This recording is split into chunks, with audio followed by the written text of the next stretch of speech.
Hello అండి, welcome back to my channel. పనుండి నేను మా విన్ను అయితే విజయవాడకు వచ్చాము.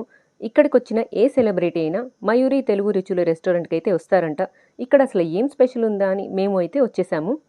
యాక్చువల్గా ఈ రెస్టారెంట్కి రాబోయి మేమైతే పక్కనే ఉండే వేరే రెస్టారెంట్కి వెళ్ళిపోయాము. నేమ్ ఏమైనా చేంజ్ చేశారేమో అనుకున్నాము. మళ్ళీ తీరా చూస్తే ఇది కాదు అని చెప్పని మళ్ళీ ఇక్కడికి వచ్చాము. మీ లైఫ్లో కూడా ఇలాంటి ఇన్సిడెంట్ జరిగిందా?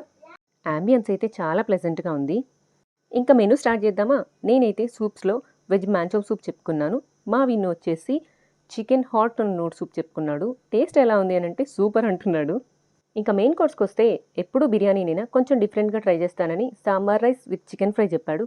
ఈ కాంబోలో మనకైతే సాంబార్ రైస్, చికెన్ ఫ్రై, ఒడియాలు, నెయ్యి ఇచ్చారు. టేస్ట్ ఎలా ఉందంటే చాలా బాగుంది అంటున్నాడు.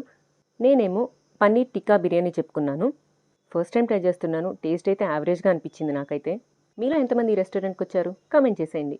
లాస్ట్లో స్వీట్ లేకపోతే ఎలా అని ఆప్రికాట్ డిలీట్ చెప్పాము. టేస్ట్ అయితే మాత్రం వేరే లెవెల్లో ఉంది. వీడియో నచ్చితే like, share and subscribe. Thanks for watching. Bye.